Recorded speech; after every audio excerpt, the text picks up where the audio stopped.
Hello and welcome to another episode of the Mastermind, Body, and Spirit Show. I'm your host, Matt Belair. Today's guest was an FBI special agent investigator for over 20 years and collector of the real-life X-Files.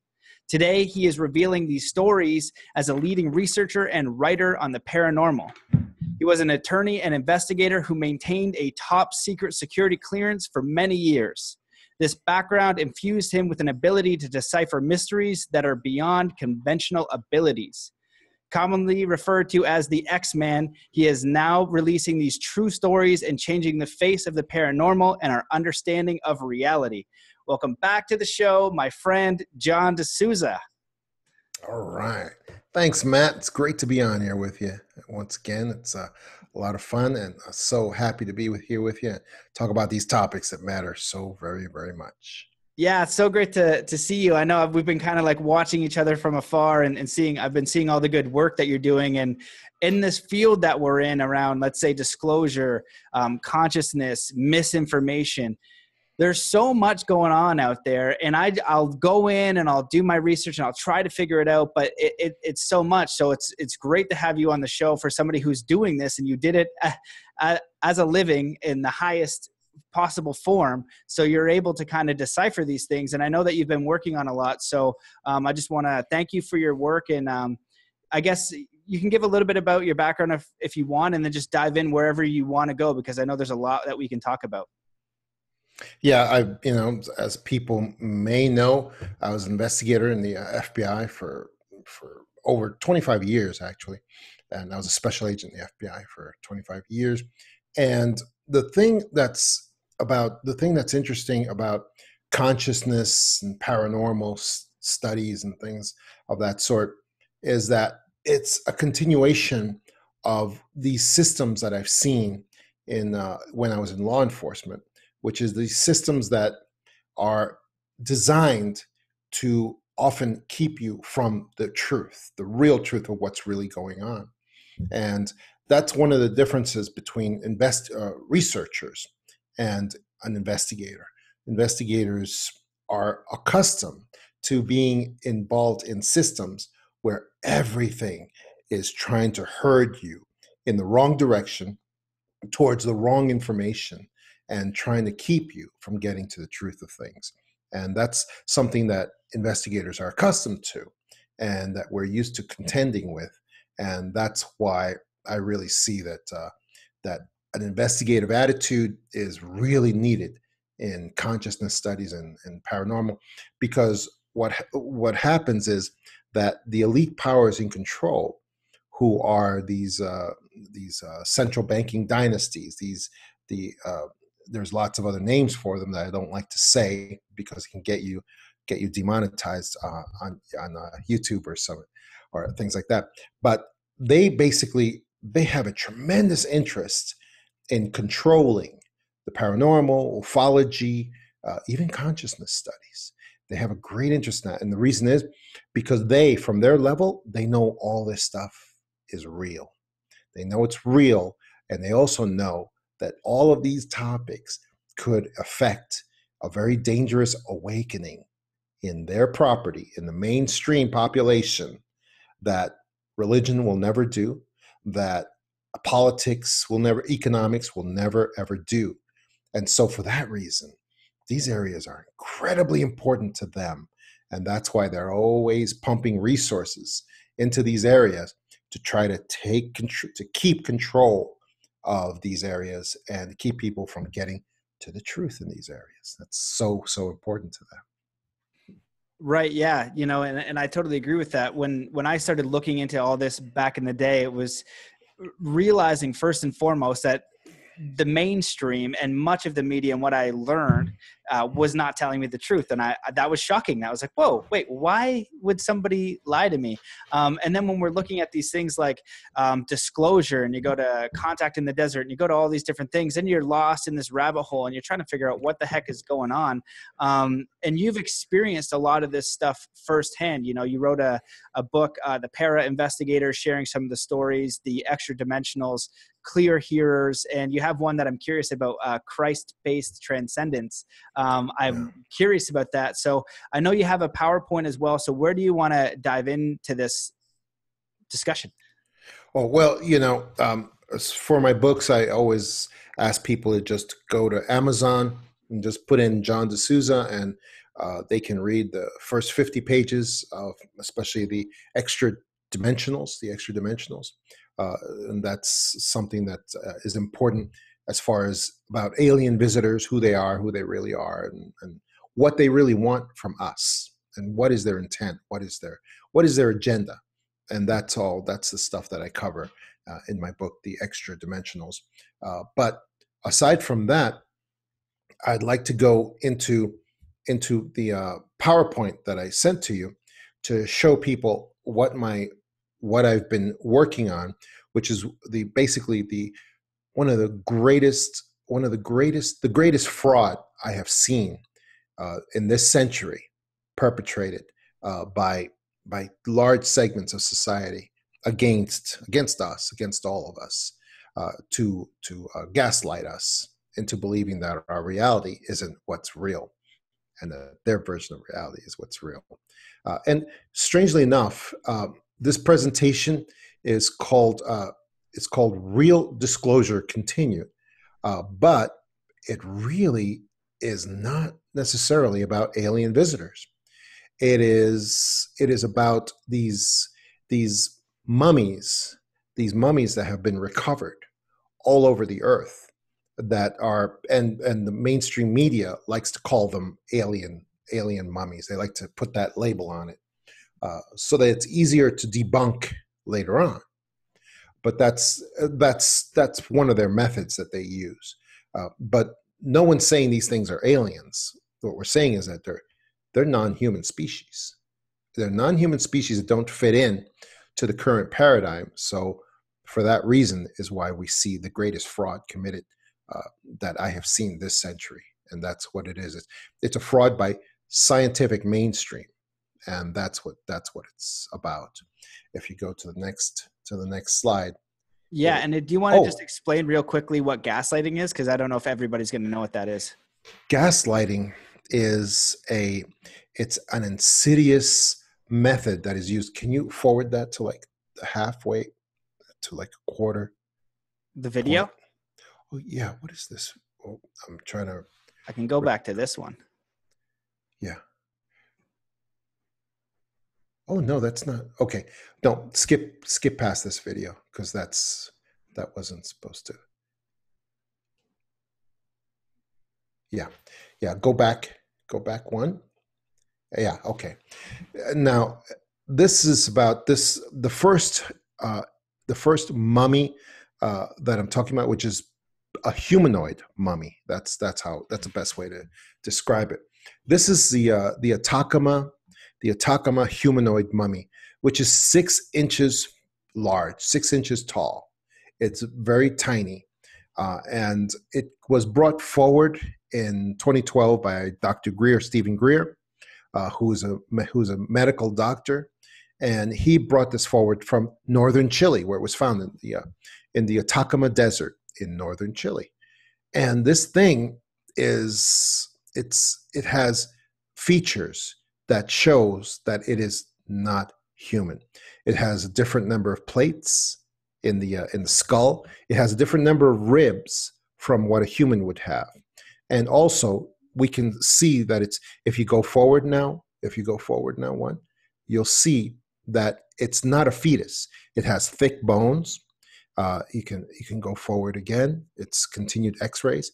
You can see that it has weight-bearing bone, dense bones. It's not a fetus. It's not a human fetus or any kind of fetus, because it has dense bones and all of the joints are fused, and the skull is completely fused.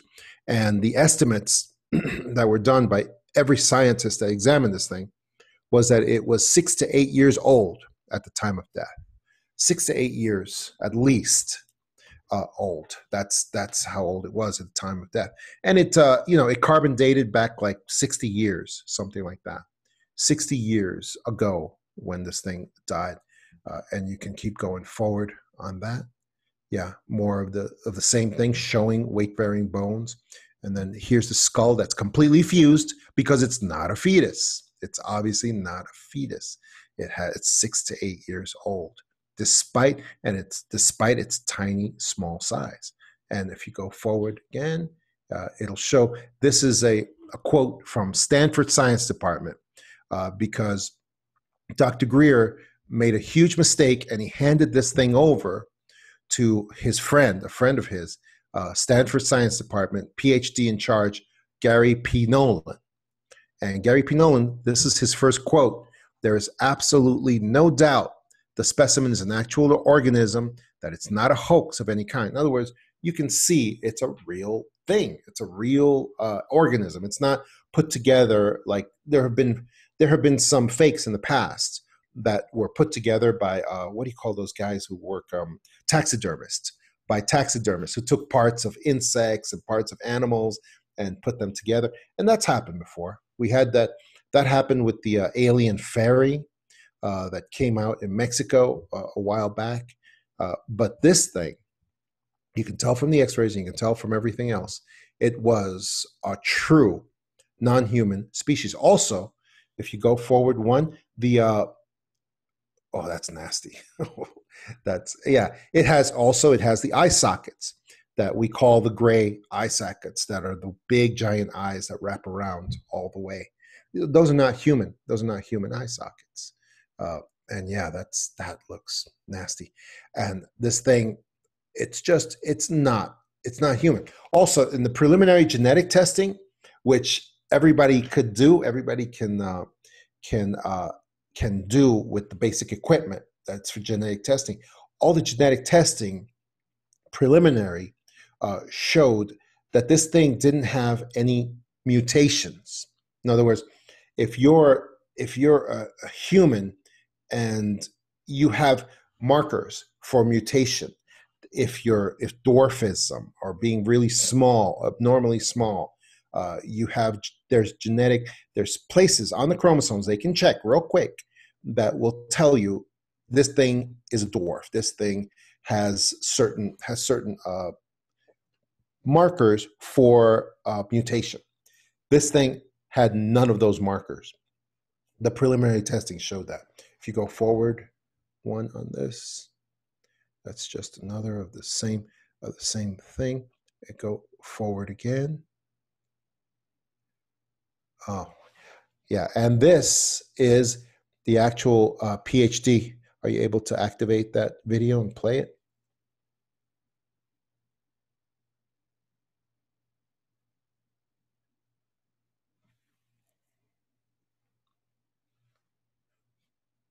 No volume on it?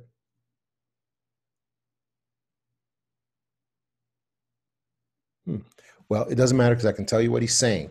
He's saying this is not a fetus. We were shocked. The entire science department is shocked that this thing is obviously not a fetus, that is not a human fetus, that it has none of the markers for mutation. And basically that's just another way of saying that it is obviously a non-human species. I see you're muted. Maybe that's why, Matt. Okay. Yeah, it wasn't me. I wonder if that makes a difference here. Let's try again. Yeah. Can you hear it this time? No. Oh yeah, I hear it, but it's very low. Yeah, that's all he's saying is, and the thing is, this is on video forever. That the head of Stanford Science Department told the truth, and he said, this is definitely not a human fetus. This is definitely something that was 6 to 8 years old when it died, and it is definitely a non-human species. See, that's the goal line that they're trying to keep us from getting across. They don't want us to discover that there are non-human species on the earth right now that don't fit into their scientific paradigm. They don't want that. If this had been like a missing link, a missing link, like between ape and human, they would have right away, they would have admitted that that was something non-human. And they would have said, oh, this is great. It shows the evolution of man between man and ape and things like that. And that would have been a party. They would have had a big old party. But because this is something that looks, well, it looks alien, because of that, and because it doesn't fit into their materialist paradigm, what they believe in, they were never going to go forward with the correct conclusion on this thing. And the labs are part of that. That's the important thing. You can go to the next slide on that. Right, and you're going to touch on earlier before, like just defining what gaslighting is. Yeah, sorry about that. It's gaslighting it's funny. It's something. It's like from a movie in like the 50s, Alfred Hitchcock movie, and it's actually something that he invented in this movie, and it was about a husband who wanted to ultimately drive his wife crazy and make her like kill herself or something. Because he wanted to get rid of her. But so what he did was he would change things in their home, and he would change things like completely in one room or in the bedroom. And then he would come home and tell her, oh, this was all a certain way. And, and she would say, no, it wasn't, it all changed. I didn't touch anything. And he said, you probably changed everything in this room, but you forgot, or you're not in your right mind. So one of the things that he would do is that they had gas lamps in all the rooms, because for some reason they didn't have electric lights, and they had gas lights. And so he would go up during the nighttime, and he would dim all the gas lights, turn them down all the way, and then she would come into this room. She would wake up in this room, and she would say, who dimmed all the lights? I didn't do it. And then he would come home, and he would say, oh, you must have done it. You just don't remember. You lowered the gas lights you dimmed them all, and you just don't know it. And it was designed to make her doubt, not just to make a new reality for her, but also to make her doubt her own sanity.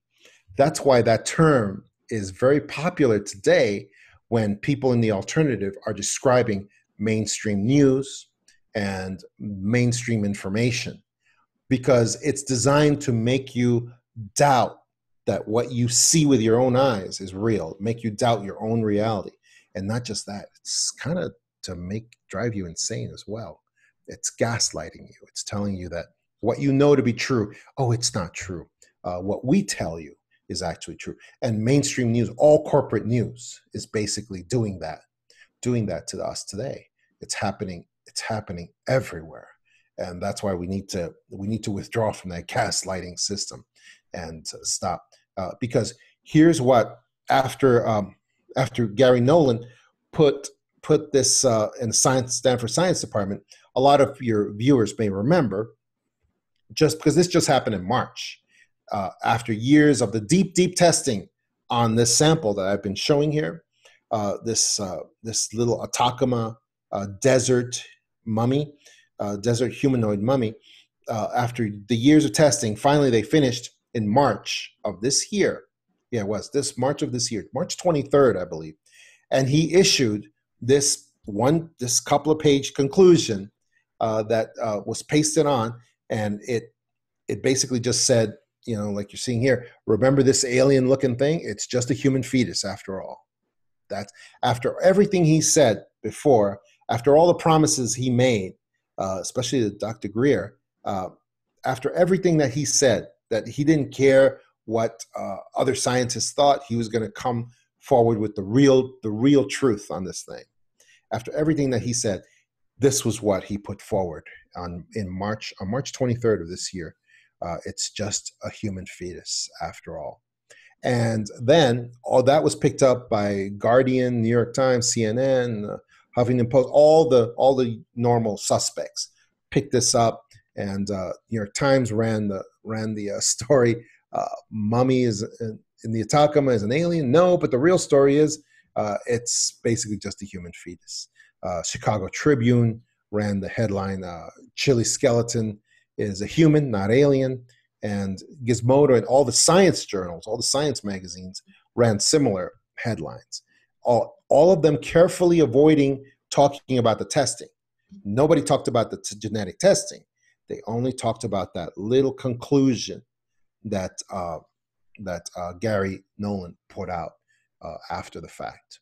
So it's funny because it's a fraud, but the way that they do it, and this is why this is a huge fraud, because we've discovered the man behind the curtain. We've discovered how scientific mainstream does this and has done this over and over again using the labs as well, because the laboratories that are involved in this, they have to be renewed. Their licenses have to be renewed every year, and they are not going to give anybody a conclusion that something is not human when it's going to endanger their licensing, their grants, their tenure at Stanford University. They're not going to endanger themselves by giving that sort of conclusion. They're just not going to. And interestingly, we find out after Gary Nolan gave this conclusion that he's working with the To the Stars Academy, that he's working very deeply with them, and also that he's getting awards and grants from the United States Department of Defense. Just weeks after he gave this conclusion, he received those grants, which and prizes and awards from them. So that tells you who they were working for when they issued this conclusion that made no sense and that had no connection to the science that they were doing. It's just incredible that they did this. Incredible that they just ignored their own science. They ignored everything that they had done, and all that deep genetic, the nuclear testing, all of that. If I'm pretty sure it's not, all of that testing does not line up with the conclusion, because if it did, they would do what was requested of them, which is post it on the internet, post it, show us the testing that was done, and then we can see if it lines up with the conclusion that they put out, because I'm very certain that it does not. Man, well, that's super fascinating. I'll try to draw some bridges from my own experience and kind of throw it back your way. When we were discussing this, you said this isn't the only mummy out there, and I've heard you recently speak about an alien theory that I'd love for you to kind of speak on. And I just got back from Sedona, where I did an event and helped to create an event with a native elder of the Zuni, Clifford Mahudi, who you know and you've done some work with, who has an oral lineage that's 20,000 years old, unbroken through dance, ceremony, song, story, teaching. And he's telling me about some of the ceremonies there. And a lot of them were in communication with these sky people, right? And you have petroglyphs all over the place. If you look at indigenous tribes around the world, and that's how I got it, there's petroglyphs and stories. So where do these stories come from? And that's just normal for him. That's his upbringing. He's like, of course, the sky people. And he spent time with who I'm studying with this summer, who is a Mi'kmaq elder, David Lomber Senepas, and to listen to those two talk in private and not even what they said in front of people in Sedona, where it's challenging because you go to Sedona and you get an upgrade in aliens. It's like the blue spheres and the Arcturians and Pleiades, and those two are like, no. You know what I mean? Now you guys are glorifying this one thing that we're taught that comes from our history, and to kind of embellish it. So it's really challenging to like kind of know the truth. But both of them in their stories talk about the sky people or the star people and the star nations. And one of the stories that Clifford was sharing was that in the Grand Canyon, there was a time, it was the second Earth or the third Earth, and they had to retreat underground, and they were very primitive, and they got helped by the ant people. And so this goes to kind of like maybe, because it leads into your theory, that for those two people, and pretty much everybody that I was in Egypt with, these physicists, mathematicians, engineers that are researching these things, are like, of course, there's some sort of other thing. You know, whatever you want to call it, an extra dimensional, an ET, another intelligent life force, for sure. That's the feedback that I've gotten. That's where I'm at with it, because there's just too much evidence. And so I'm just curious if you can kind of share your idea on what you think that is and why it's important for people to know, why disclosure would be important, because when you start to dive in, if you're new, there's so much horse crap, right? And what you're describing to me is doublethink from 1984. There's like some truth, and then they switch it, and you're like, what the heck is actually going on? So it's hard to discern. So maybe you can give some feedback on how to do that. Well, first thing I want to tell you is that at the Grand Canyon, we have, in one of the remote, hard to get to areas, there was a lot of raw data, reports on the ground that explorers found some caverns and tunnels that led into an area that had alien artifacts, supposedly. And the response of the authorities were basically to completely block off that section in the Grand Canyon from anyone ever getting access into those tunnels, in those caves ever again. It's completely blocked off. If you go there today, and it's hard to get to this area. It's very remote, but it's completely blocked off, and no one is ever allowed to go in there ever again. And why is that? That's because of what we were talking about. That they don't want anything that contrasts with their version of reality to have to answer questions about it. And so they just paved over that entire area. It's incredible. And yeah, I know some of the stuff that Mahudi and those guys talk about with the sky people and so forth. I have the Earth alien hypothesis I've been working on, which, because one of the big keys that was missing for me in this investigation about the various, let's say, alien mummies. It's just a shorthand way to refer to them. One of the pieces I was missing is, why is it so important for the elite powers in control, for the global elites, to keep a bunch of dead mummies secret? Well, you know what they really are. Why is that so important to them? And as I started seeing more and more of these cases all around the earth, and people are sending me this information from all over the planet, apparently these alien mummies have been found. I mean, all over the earth, and they've always been treated by scientific mainstream the same exact way, using the same script. And it's almost like the script is handed to them by someone, even though they were the highest scientific authorities in their country. And yet somebody, they always start out saying, with all the preliminary testing, they always start out saying, oh yeah, it looks like this thing is non-human. And the one you're showing right now on there is the Kyshtym Alien Mummy. The media always names it right away, puts the alien thing on there so that it's easier to debunk later on.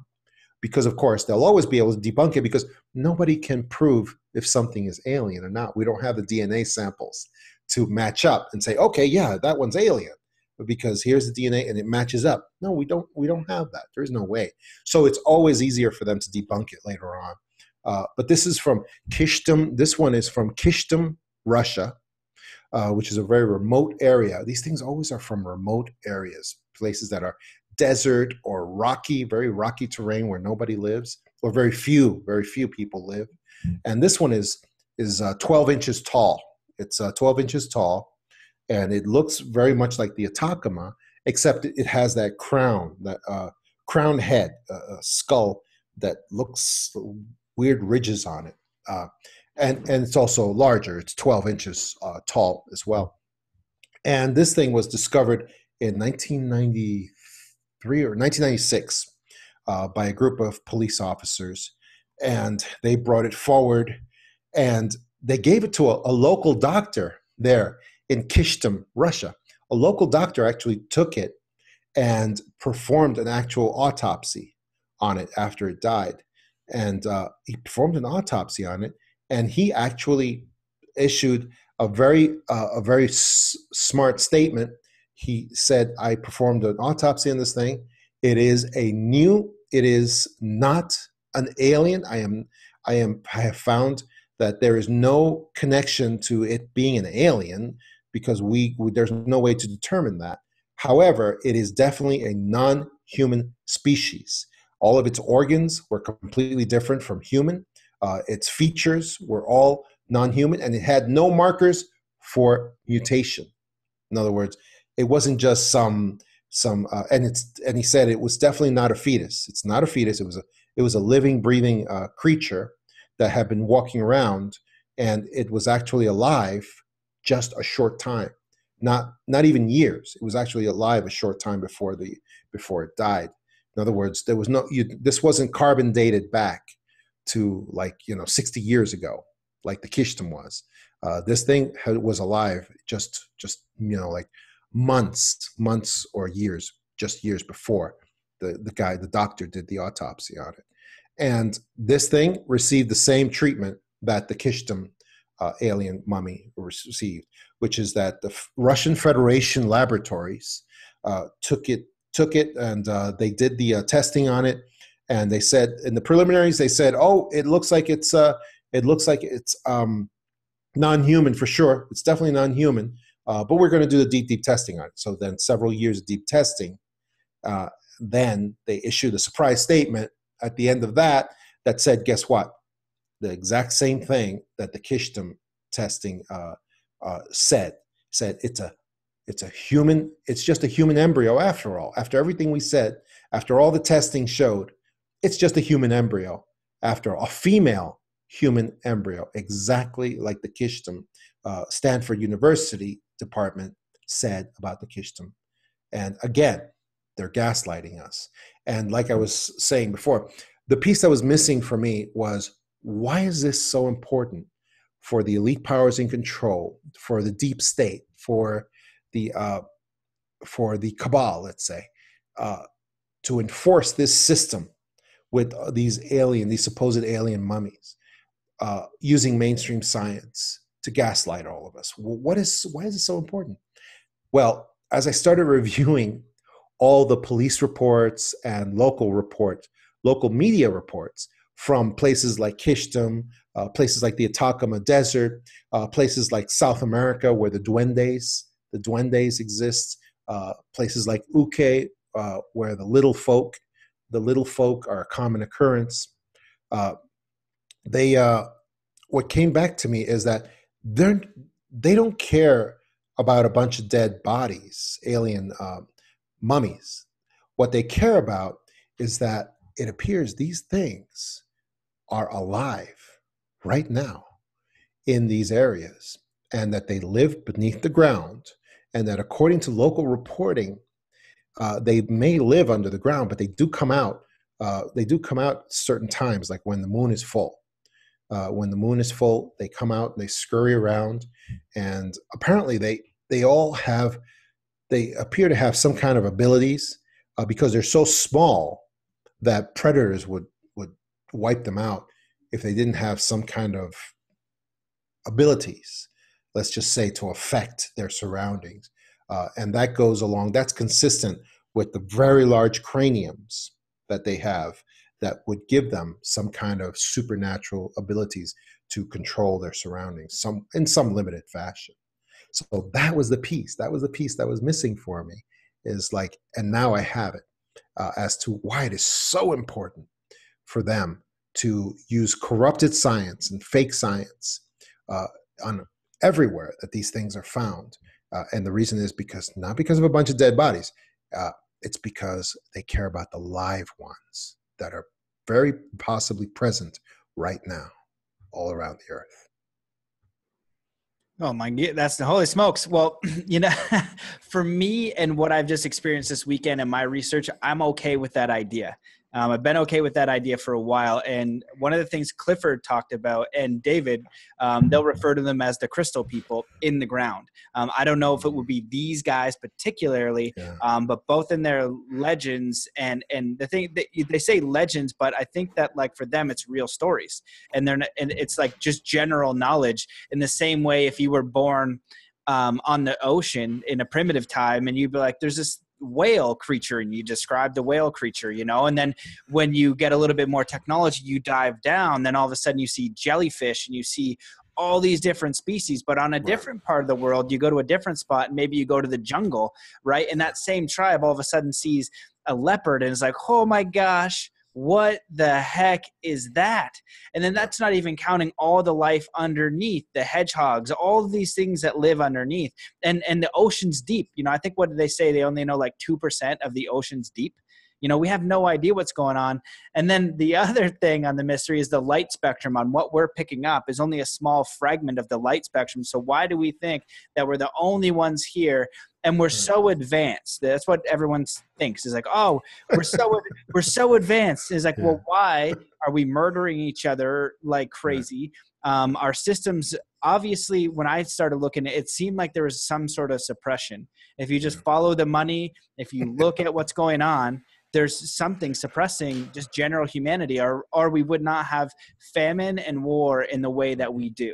So something is going on. And so this is just like deeper and deeper down the rabbit hole. So I just kind of wanted to draw that bridge. And then if you also think about it too, you look at how many stars, solar system or whatever, number one, space travel, if we work together for 100 years or 200 years, it could be like Star Trek. We're going to go out there, we're going to explore. So the possibilities, are there. And if you look at the evidence and you look at the petroglyphs and you start to do some research, you're going to find some pretty hard evidence that there could be other things here. And we don't even need to call them alien if they live here. It's just like other inhabitants on Earth that maybe don't want us to know that they're there, because maybe we're the ones that are kind of trugging around and like, what are they doing now? They're paving the roads and they kind of peek their heads up like hedgehogs and be like, man, these guys are ridiculous. Like, they have got to stop doing that.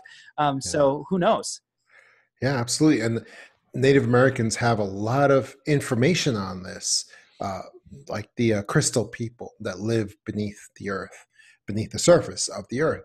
And apparently there's a lot of these things all around the earth, and they could be very many different species that are there, and they do come up, but it's very, very possible they are earth natives, maybe more than we are, because they may have been around longer than we have. So that's why Earth alien hypothesis says we may be the aliens. It's very possible that maybe the surface of the earth was really never meant to be lived on. And another missing piece of that is that when we say that something is beneath the earth, whether you're talking about hollow earth or you're talking about these other species that live beneath the earth, crystal people or so forth, it's an important thing people understand. We're not talking about just physical space underneath there. We're talking about maybe physical space like caves and tunnels that lead into 5D space that opens up so that we could possibly have beneath our feet, we could possibly have other entire planets, solar systems under there that actually exist, because it's a space that's not just the physical, whatever's under there. It opens up to something much, much greater. So that's part of Earth alien hypothesis as well.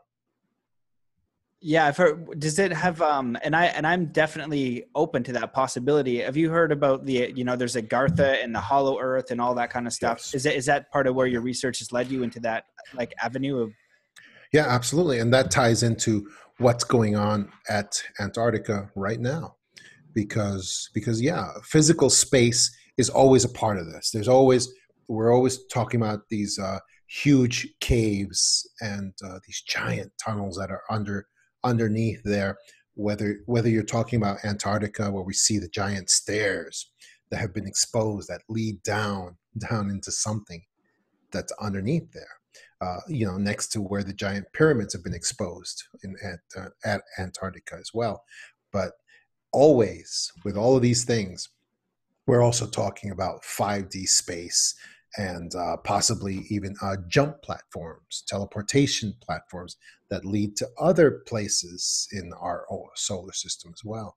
So all of that stuff ties into, you know, what you were saying, Matt, a moment ago, about how we think that we're so advanced.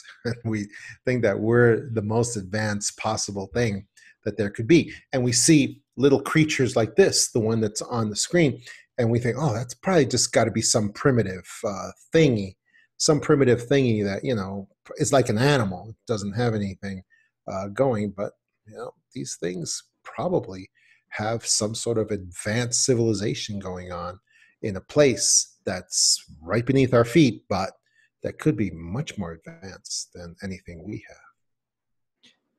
Yeah, I agree. And definitely with hanging out with David all summer, doing my own research, hanging out with Clifford, listening to those two guys, because, you know, I went down the rabbit hole of all these different things trying to find the truth. But it's interesting that both of their stories and their histories and what they believe, they came from two separate tribes, but they're very similar in story, very, you know, and then I start to do the research that they put me on. And so I do my own research, and it's just one thing at another. Like, one feels a little bit more grounded, makes more sense, and then you kind of get washed off, and there's all these other things going on. And this might be a little bit of a diversion, and I don't know if you have more that you want to discuss in these lives, because I'm not sure how many are past here, but there's a lot going on with Gaia TV now. You know, Right. That was all of a sudden, boom, it's exploded, and I've heard, you know, oh, it's a reptilian thing, and then I just hear all this stuff. I'm like, I have no idea what's going on. Just somebody tell me the truth. Like, is it misinformation? It could be. And so so I'm just curious if you had any thoughts and wanted to weigh in, because everyone's just like, Gaia TV, David Wilcox losing their mind. Right. I'm like, I read the letter and I'm like, that's interesting. I don't know, but he puts out good information. So Well, go forward in the slides here, and it'll go to that's good. A little forward more. That's the same Kyshtym. That's still the Kyshtym alien. Oh, the Kyshtym alien was alive when it was actually found. See, that's it. And there was a lady, and that's an actual picture that is of the Kyshtym alien creature when it was alive. And supposedly they said that she kept the creature as like a dog, and she actually fed the creature dog food and catnip, and the creature was alive. It made little singing sounds when it was alive, and it you know, scurried after the lady like it was a pet, and that's it. That thing was real. That thing was alive, and that thing, there's pictures of it playing with the lady who was the owner, the supposed owner of the thing, and it was, like I said, 12 inches tall, and it was alive. It's crazy. It's crazy. But this is the stuff that they are keeping us from. This is the stuff that they are gaslighting us to keep us from ever learning the truth of the actual world that we live in. It's incredible. Anyway, so go forward a little more. This is our chance with the Atacama mummy fraud. The scientific mainstream has been exposed at their game. We have seen the man behind the curtain, and he is wearing a white lab coat. So go forward from this, and it gets to the forward more. The world is not what they say. Forward more. Oh, this is an old one. Darn it! I don't have the. It's supposed to be showing the Nazca mummies. Which was the first one was Maria. I'm sure that all of your people remember the Nazca mummy that was shown on Gaia TV, because you were just talking about Gaia TV, and they brought forward this mummy. As a matter of fact, go back on this, because that's where I'll have to stay there. So here on the bottom, there's these two pictures on the bottom show some of the mummies from the Nazca, from Gaia TV, when they brought forward Maria, the first mummy. That was Maria. It was the 3 fingers and 3 toes on that mummy. And that happened a little while ago. And everyone was like, oh, it's got to be a fraud. So Gaia TV sent that, the DNA testing on that, to 12 different labs. 12 different labs. And why do you think they did that? Because they were concerned about the labs giving fake results. Here's something, Matt, that everyone who's over a certain age, who's like older than you, Matt, they can't free themselves from the matrix because they've been in it too long, and they cannot understand that laboratories would give fake results. They just can't. People cannot fathom that. They can't absorb that in their minds, because to them it's like science is science. And if you put something in a test tube, I mean, it gives you a certain result, and you can't fake that, can you? And I'm sure it's a lot easier for you, Matt, and for people in your age group or younger, because they didn't grow up, they didn't grow up with this religion of science, that science is like the greatest, and it's always accurate, and it's precise, and so it's easier for people whose minds are free or who are younger to be able to say, yeah, sure, scientists could do fake crap. Sure, they could. It doesn't matter if something in the test tube, they could give fake lab results. And Gaia TV knew that. So they sent their samples to like a dozen different labs in case one or two faked the results. They would still have some real results. And the purposes of the testing is to determine that these were non-human mummies, non-human species that were coming out from Nazca, Peru, where apparently they have thousands of these mummies, thousands of them. And so the first one was Maria one, that those pictures, when everybody saw those pictures, and it had 3 toes and 3 fingers. And every single one and I had discussions with Gaia TV at the time. I told them, I said to them that it didn't matter how many labs they used, because every one of those labs has to have their licenses renewed every year, and they are not going to give you true results. They're not, because they'll lose their licenses. They'll lose their licenses if they come back and tell you that these mummies that you see on the bottom here of this slide, if they come back and say, yeah, it's non-human, they will lose their licenses and they won't be able to have an existence anymore. That's just the way. And sure enough, every one of those labs came back with results that said, despite, again, they did the same thing in the preliminary. In the preliminary, say, oh yeah, this looks like it's non-human. It's a real creature. It's not put together. It's real creature. It looks like it's non-human. It doesn't have any markers for mutation. So yeah, these things look like they're real. But then they did the deep testing that we all know takes a couple of years of nuclear testing, as opposed to the mitochondrial. And at the end of that, every single one of those labs came back with either completely human,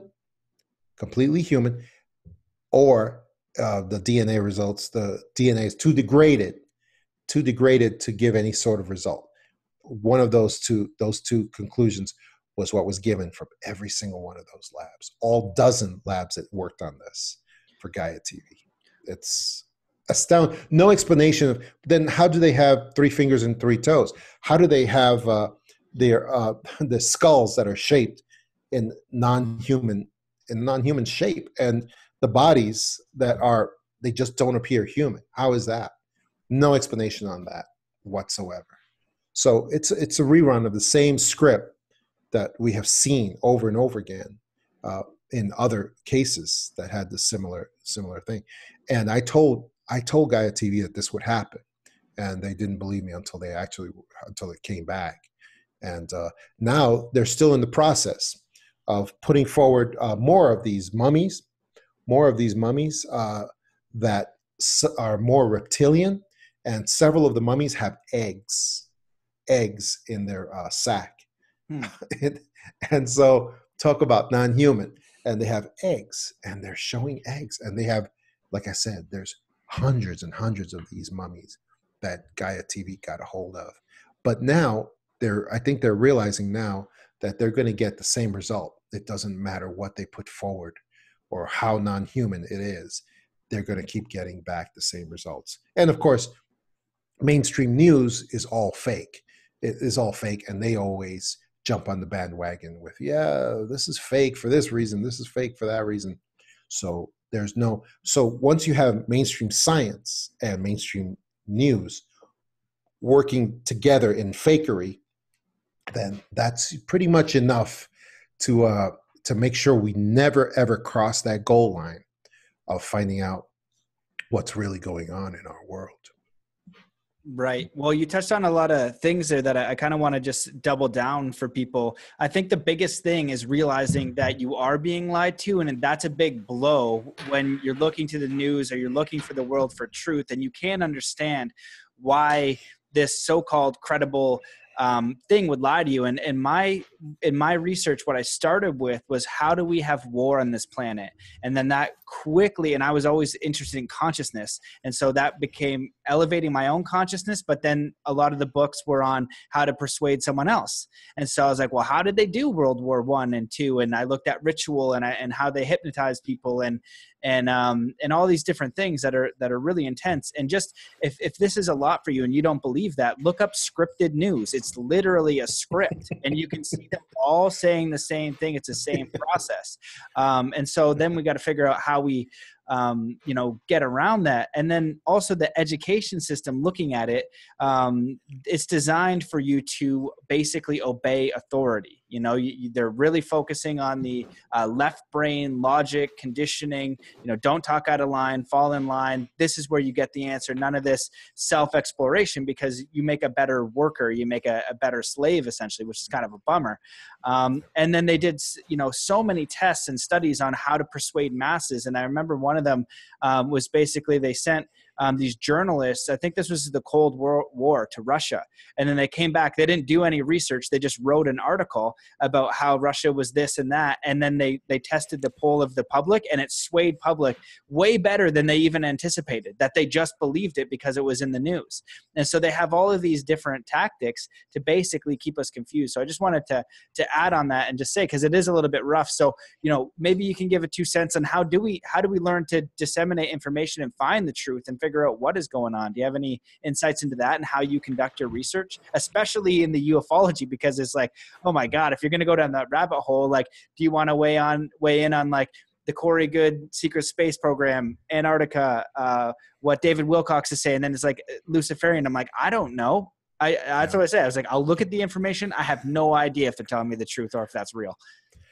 Yeah, I'm one of the things that I'm doing is I'm starting XMan Academy, which is going to be an institute where I teach just basic methods, basic investigative methods that, for instance, the FBI has used for over 100 years.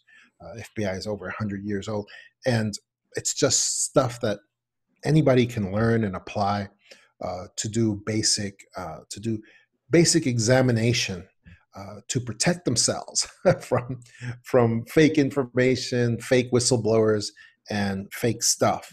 And it's very important. Just basic things like map the person when a whistleblower comes forward with information, or anybody. Map the person, cuss the information. MAP stands for motives, access, persona, and cuss. The person stands for CUSS. It's credibility, unbelievability, source, and survey. Just simple methods and tactics that we can use to learn what is worthy of being at the preliminary inquiry level, at the full investigation level, or at the major case level. Things like that. And a lot of it is very common sense, very intuitive. And so people need to learn to distinguish information, because there's so much stuff out there that is just what we want to hear, and some stuff is stuff that is just worthless. And here's one example, something that I can convey very easily. There's researchers and scholars like to say that great claims require great evidence. Great claims require great evidence. That's absolutely not true. Great claims require some evidence, just enough to survive a motion to dismiss. That's all you need. You can have any great claim you want. Otherwise, no one could ever make great claims. So if you want to say that you were on Mars, you were at a Mars colony with Obama, you can say that. And you don't need to have great evidence of it, but you do need to have some evidence of it.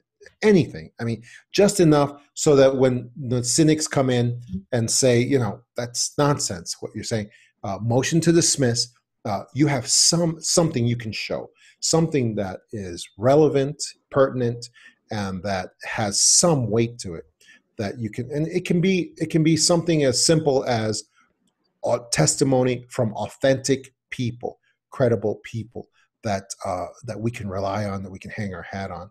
And if you have that, then you can survive the motion to dismiss, and you can put it in front of the fact finder, which is you, the audience, and say, okay, now you make the final determination on whether this has any merit to it or not.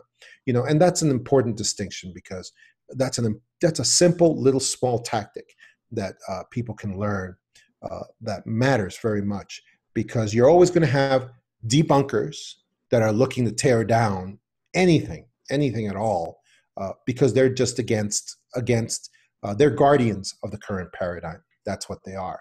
And they want anything that goes outside that paradigm, they want to make sure to tear it down right away and get rid of it, because they don't want you thinking. They don't want you thinking outside the box at all. And then you also have the con artists who just want to put forward any kind of nonsense that they can monetize and have it be accepted by as many people as possible. And if you have some grounding in what evidence really is and what proof really is, because proof and evidence can be anything. It can be anything that makes a proposition more or less likely to be true. It doesn't have to be something that's in a test tube that goes to a laboratory. It doesn't have to be that at all. It can be something as simple as authenticity of credible people. Who's a credible person? Somebody who has no motive. Somebody like Betty and Barney Hill, who were the first globally known abduction case, alien abduction case. They had no motives to try to become famous. They had no motives to make up anything that was false. And they maintained the integrity of what they said. They maintained the absolute truth of everything that they said about an alien abduction that happened to them until the day they died. That is enormous proof of authenticity right there. So that's, these are the things that we need to learn, and we need to teach each other in order to move forward in this Orwellian world that we're in right now, where so many forces are working together to disinform us and to lead us down the wrong path. Yeah, awesome. Those are all really great tips. And one of the other ones that I'll just share is, don't just watch videos on YouTube. Do your research. Don't believe anything.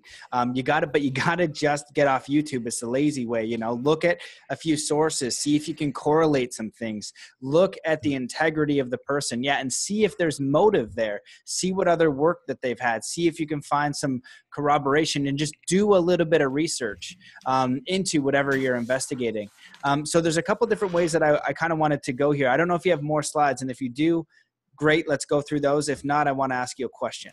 Yeah, no, I don't think there's other slides on this. All right, let's just go through and see. That's a document that's the most suppressed document in ufology. There you go. That's my show. It's you. Okay, so I'll stop the share. I'm back. Okay. So what I guess there's two things I'm really curious on. One is just like, for people who are, let's say you're going to give somebody a summary of what you think is going on in the world. What is important? Because a lot of the stuff on this podcast is about how do we expand our consciousness to find the truth?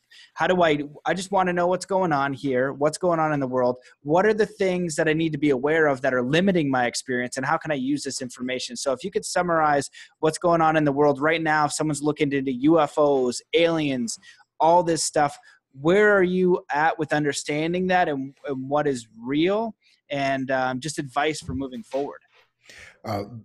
Best summary I can give is we are in a war right now.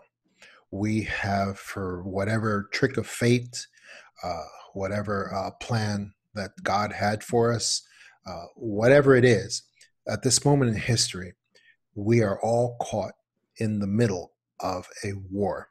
And the war is between these global elites, the global elites who have dominated the nations on our planet for so very long, for such a long time, and these nationalist forces that have emerged in the last few years that are trying to overthrow them and overthrow their control.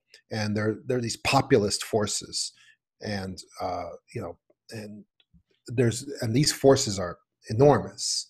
The forces that are trying to overthrow the elites right now.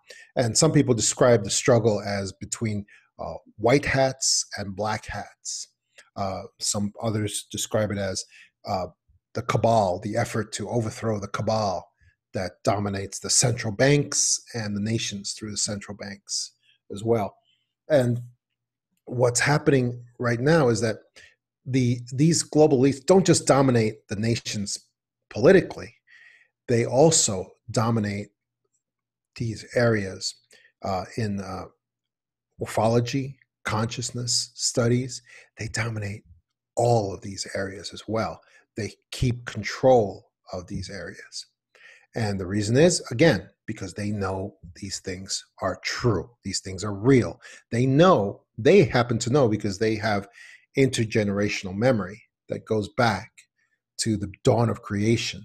And so they know this stuff is real. They know magic is real. They know sorcery is real. They know that all of these topics that we deal with are absolutely real. And that's exactly why they invest so much in keeping control of these areas and keeping them away from their mainstream, their property that they own, the 95% of humanity that is under their domination.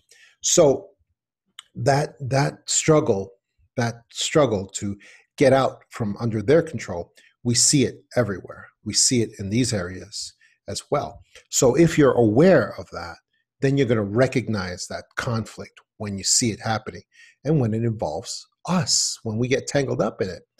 As we see, there's this big push right now with the globally controlled giants of media to shut down independent thinkers, independent reporting, and for whether you're talking about Google or Twitter or Facebook.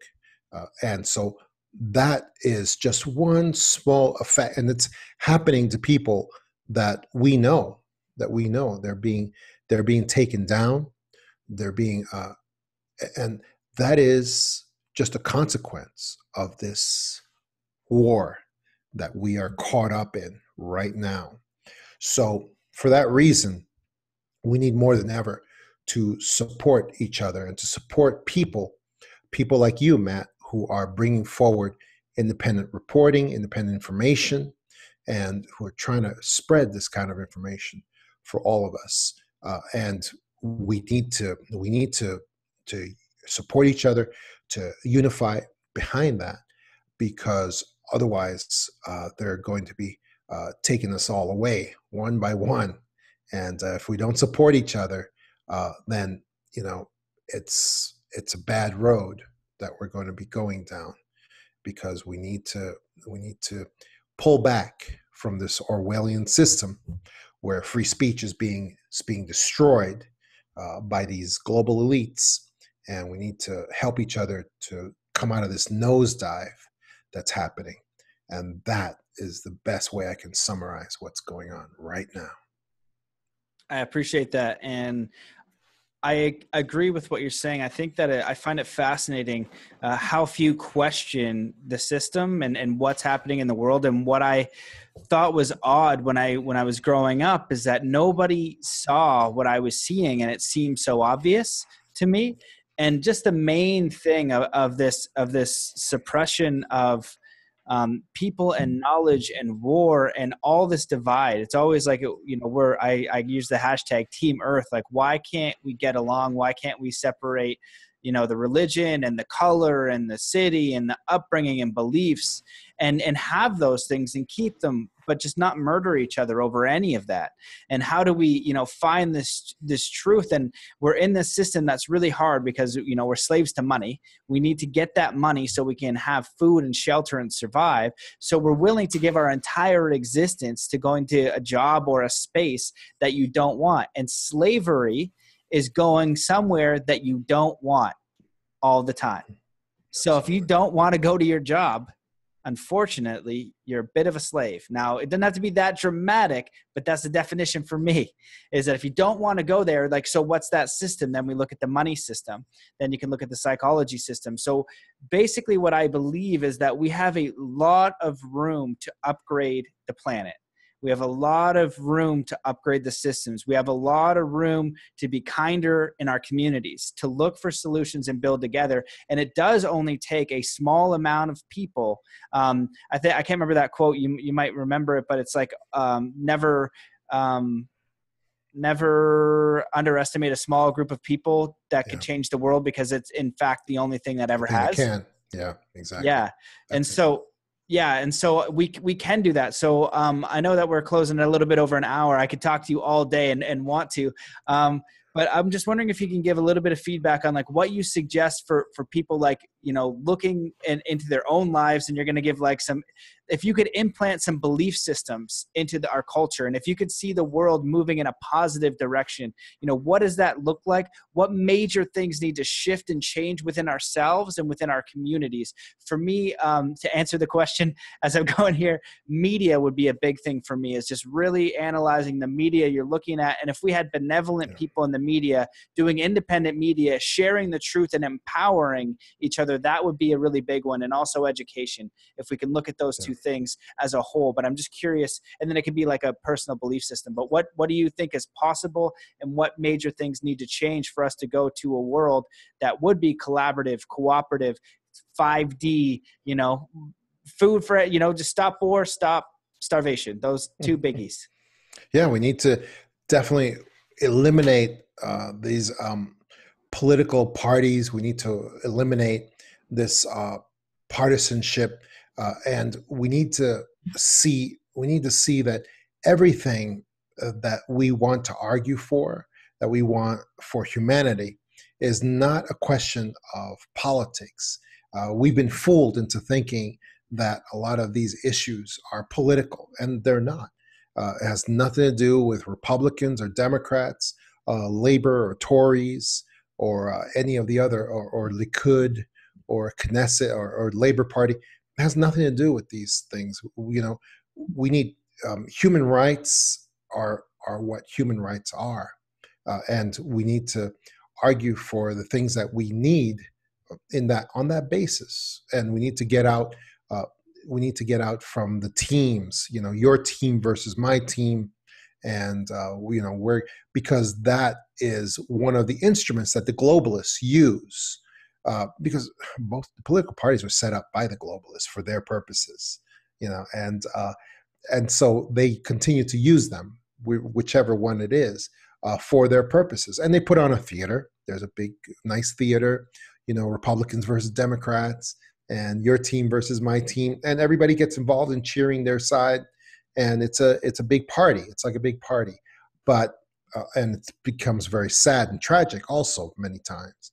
But we need to realize that the things that we need, the things that we need to argue for, It's just on the basis of human rights, and it has nothing to do with your team or my team. And that's the one thing we need to withdraw from that system and get out of that system and work towards helping each other and arguing the things that we need, not on the basis of politics, but on the basis of humanity, basically. Awesome, man. Yeah, I love all that. Keep it simple, yeah. And I think that kindness and collaboration is for me the new earth. If you're talking about 5D, just make an impact in your community, do something positive for others, and get out of this. Yeah, it's like we're in this culture of get everything you can rather than lift somebody up. What is it that you need? Ideally you have that, and just be a helping hand. So I want to be cognizant of your time. So is there anything that you wish that I had asked or you want to discuss before we go? You can feel free to elaborate as long as you want, and I'll happily listen. Yeah, I just want to urge people to these topics that Matt and I have been discussing are what we're going to be providing breaking news on and information on at Portal to Ascension Conference in Irvine, California, October 5th to the 7th at Irvine, California. We're going to have some tremendous people that Matt has worked with also, Grant Cameron, Robert Schock, Billy Carson, Paola Harris, Jordan Sather, of course, and Teresa Yanaros, and many, many others. That's so I have to give a plug for that coming up, and because that is very important. And just check out my website. I would ask people to check out my website, johnthamabooks.com, and check me out on Amazon, where my books are available that people can read. People can read the first 50 pages for free, and that's a good price for people to get behind. And that was it, Matt. That's the basis of the stuff I gotta plug. That's good. Well, I appreciate you coming on, and your books are really, really interesting. Clifford, when I was at his house, had every book possible, and I didn't have time to read your book yet, unfortunately, but I got through quite a bit of the extra dimensionals, and it's such a fascinating thing. And you spoke about the last podcast about valuing a human's experience, like looking if that human's credible, what their motive is, and what's going on. And I think that for me, when we break our understanding of we are the elite species here, we understand that there are forces that are making our lives difficult, then we can look at, okay, why is, McDonald's and all this different food so easy? And if we just take it all the time, we're going to be really sick and out of shape. So just recognizing those things and moving towards, you have all the power within you to define and create your reality. And the more we can work together, the more we can open our eyes, not just push somebody down, but try to seek understanding, allow people's point of view, and just figure out the truth, what that is for you. As you explore it, we're gonna start to make positive change quickly, because I think we are in that great awakening, and it's all there if you start to open your eyes and look and do your research. So I appreciate you for going out there and being one of those people that I can depend on, that's going to get really thorough research, that's going to present it in a way that I feel is trustworthy, and not even saying you have to believe this. This is just the rabbit hole I went down, and this is what I came back with. And if we can all do that and come back and share without competition, we're going to start to get to the bottom of this too, because we got to do it together. So thank you so much for coming on, man. It's always a privilege and honor to speak with you. I wish you all the best. Maybe I'll see you at Portal to Ascension. Who knows? I'll try to make it out that way, but I hope that we bump past soon. So just thanks for everything you do, man. Great. Thanks, Matt. It's been great. It's been great being with you. Okay, brother. Have a great day. See everybody.